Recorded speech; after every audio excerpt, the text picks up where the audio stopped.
Welcome everyone, I would like to show you how to easily disable Siri on your Mac. So any Mac supported, if you have a touch bar Mac, I'm also going to leave in the description how to disable the Siri icon inside of the touch bar, because even if you've disabled Siri, the Siri icon still shows up, so you can see no Siri icon at all. So that'll be in the description if you need it. So what we're going to do is we need to open up the system preferences.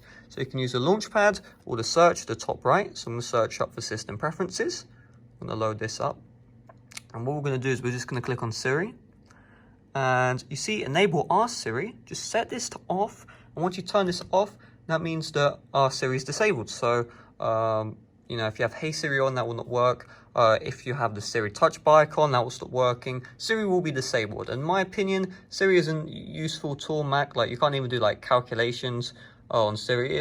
I'm not a big fan of Siri. On the phone, it's pretty good. I don't use it either on the phone, but it's a lot better. I have used it like every now and then, but not constantly. That's the point I'm trying to say. On macOS, the only times you activate Siri is by mistake on the touch bar. So that's literally what there is to it. Make sure to leave a like if you this video up to you out. Yes, I'm in school, so subscribe for that.